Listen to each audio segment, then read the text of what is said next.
This is the Project Dynamix podcast, hosted by Brian Chastain, where he features top leaders in the energy markets to talk about innovation and impact. Hi, Brian Chastain here, host of the Project Dynamix podcast, where I feature top leaders in the energy markets to talk about innovation and impact. I have Dr. Jeremy Wise here from Rise 25, who has done thousands of interviews with successful entrepreneurs and CEOs. We have flipped the script, and he will be interviewing me this week. Brian, I'm excited. And, there's a lot of talk about the PHMSA mega rule, what it is, and there's a lot that goes into it. So we're going to discuss that and a couple other topics related to this. So before we dig into it, this episode is brought to you by Dynamix. And I know at Dynamix, you make sure companies you work with do not make the news. You're the opposite of a PR company. You do not want the companies you work with in the news. And I know you were telling about an article one time that a company got a $53 million fine. That can happen to companies if they're not following what they need to be following. So I know what you do. Basically, if you're in gas storage, utility services, or energy industry, you are a turnkey project management operation, and you fix, update, and repurpose assets like wellheads, casing, production tubing, site repair and replace. And you bring clients not just to industry standards, but above the industry standards. And Dynamix, for those of you out there, is an engineering and services group on a mission to help companies achieve peak operational efficiencies with the smallest environmental footprint. And your team of experts have been in the field for over 45 years. You can email info@dynamixesg.com or give them a call at 724-716-4111. And Brian, just give a little overview of the PHMSA mega rule and why it's important first to start. Yeah, so the PHMSA mega rule really, it goes back. So just start off, PHMSA is the Pipeline and Hazardous Materials Safety Administration. And they were formed, it was formed a little over 10 years ago. Mega Rule started being built. It was built in response to multiple incidents across the country that related to out-of-date equipment or improperly designated equipment that was being used at higher operating pressures or in a manner that no longer sustainable due to either an update in the standard or derating of equipment due to age and use.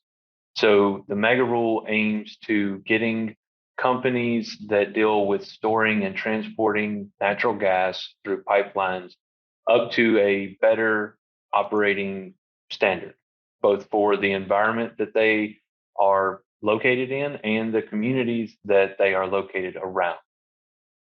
Yeah, there's a comprehensive article you have, I know, on your site. People can check out the 8 considerations for PHMSA mega rule compliance. We discussed in detail a couple of those on a previous episode, which is about who has to follow mega rule compliance. Is your PHMSA plan documented? How to document that and think about documenting that.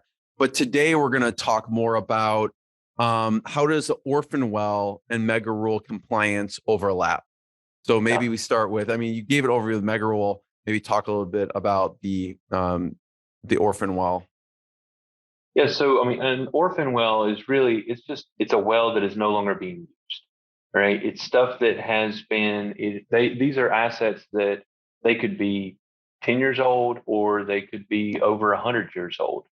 People and companies would come through and they would drill wells and they would get used throughout their expected life cycle, and whether or not the economy changed, the market demand changed, the well itself stopped producing, or in a storage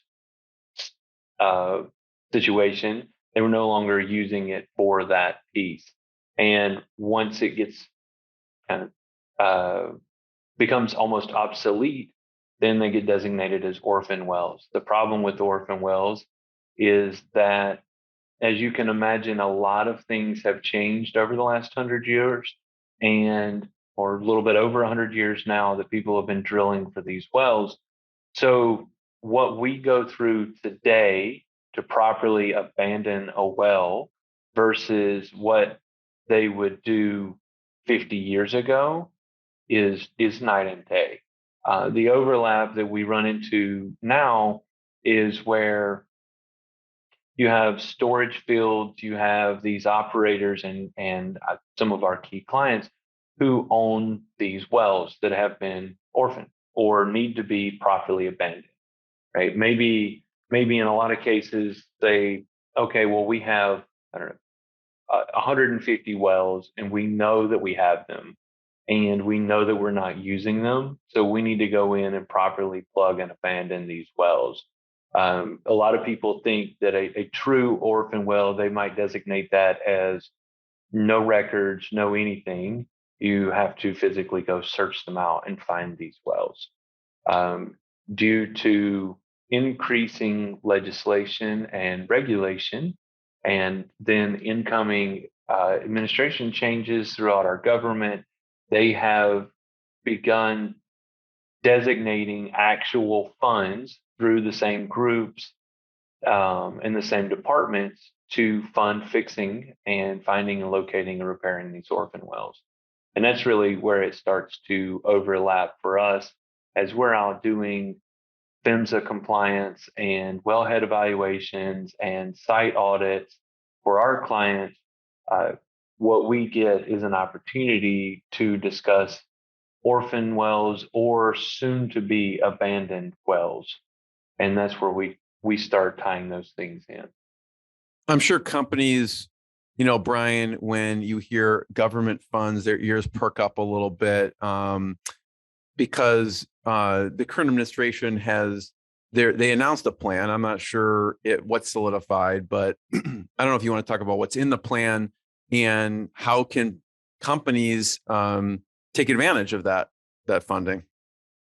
Yeah, I would love to have a discussion on that. Although per most documents from the government, it's a couple thousand pages, and so you should probably do your own research when it comes to how to get approved for that.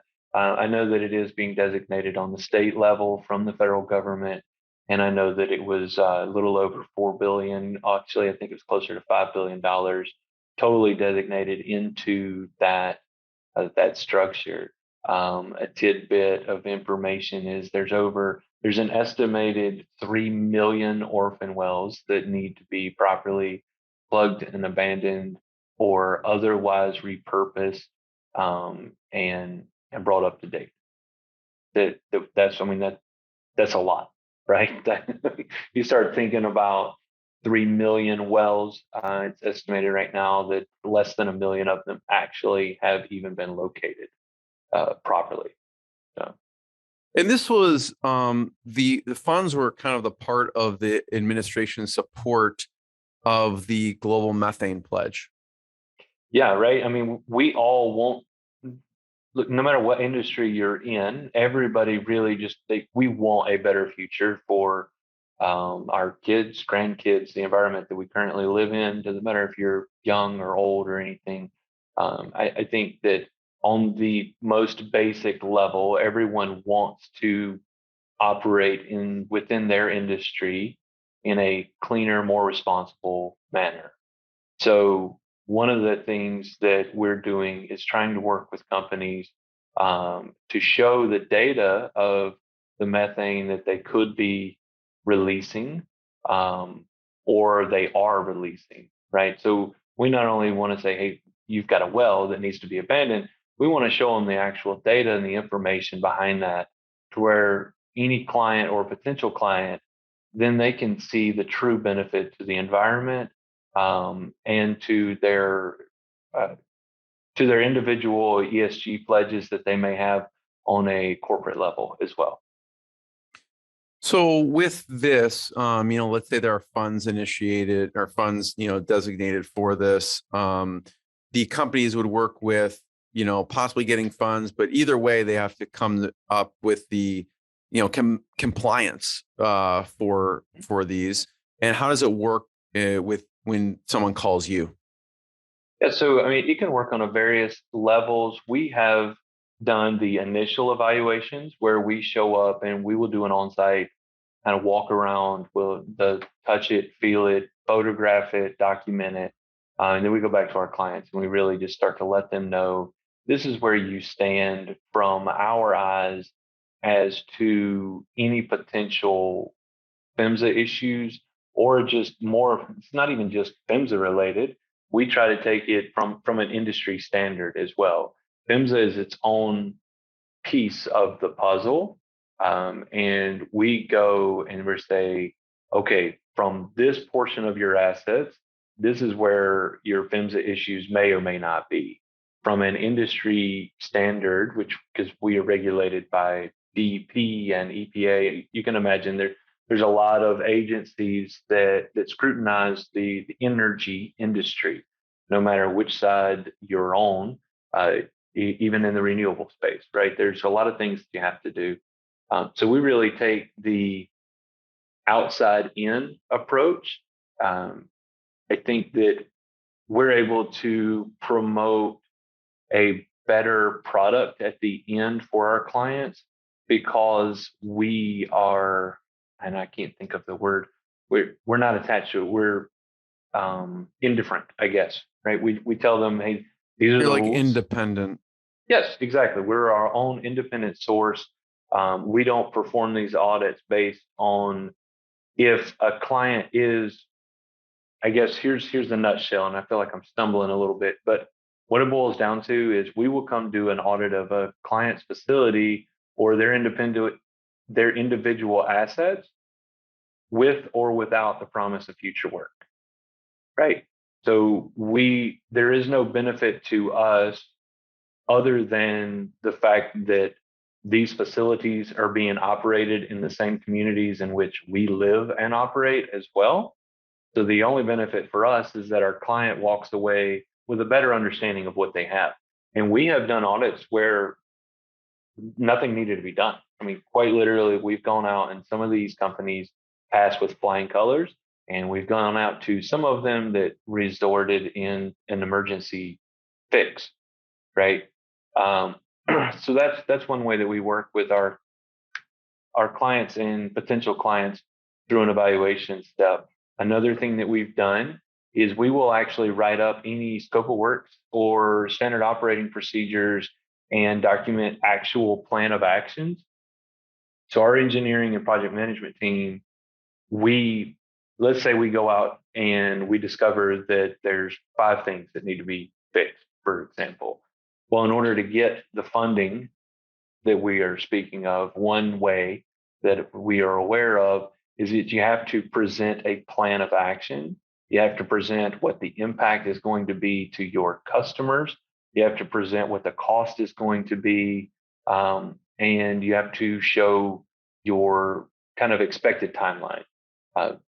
So we write a very detailed plan that shows, well, really everything from day 1 to day final, what needs to be done in order to get everything up and compliant. That comes with estimated budgets and everything so that our customers are able to take our report, put their stamp and logo on it, and they can physically turn it in from there.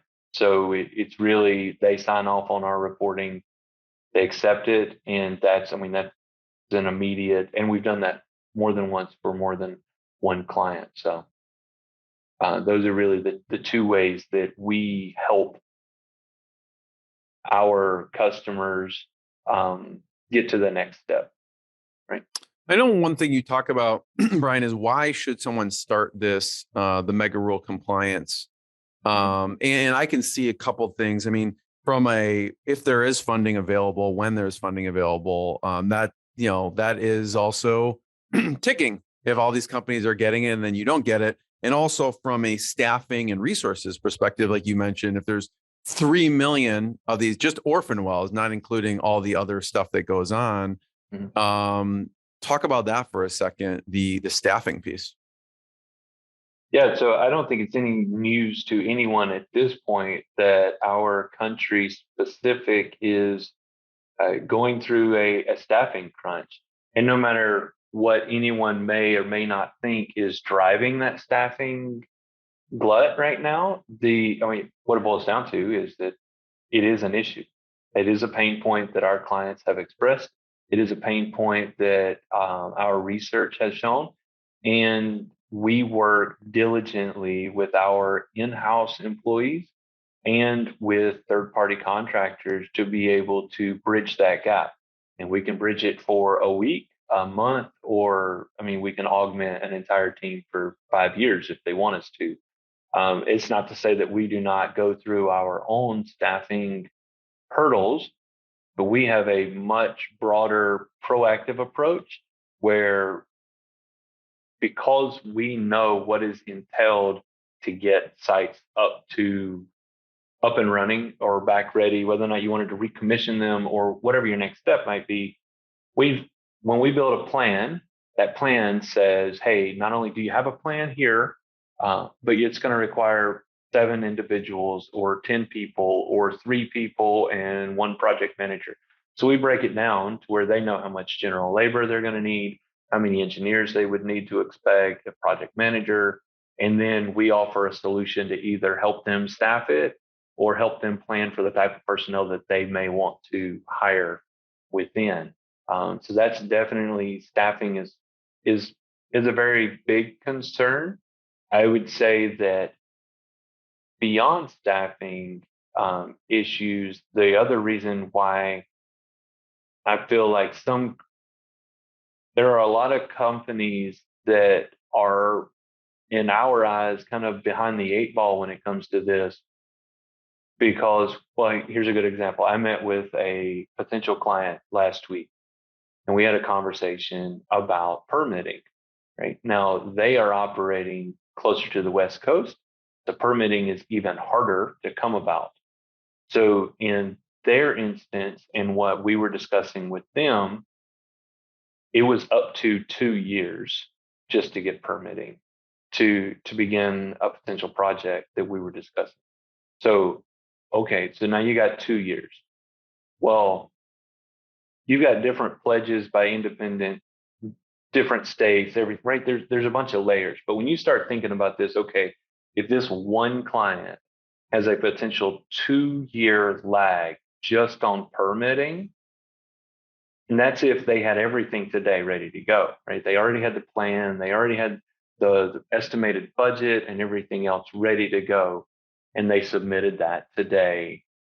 Then the next thing that you're going to end up with is like, okay, well, we submitted everything. Now we got 2 years to wait. So you're already 2024 or further before you can even get your preliminary okay nod from the government or your independent agencies to begin it. So our white paper references dates is 2028, 35, 2030. All these different dates are thrown out that look like you've got 10 plus years. Some of these projects, I mean, we're in the middle of a 5-year project for a client right now. I mean, it's going to take 5 years just to get through what they have. And that's if everything runs ideally. That doesn't count for emergencies. That doesn't account for weather delays, permitting issues, budgeting changes. That's if everything went great. It's a 5-year program, and that's a pretty small company. So when you start thinking of some of these clients that some of the potential clients and our existing clients that are running wells 2, 3, 4,000. That's not a 5-year program. That's a 15-year program.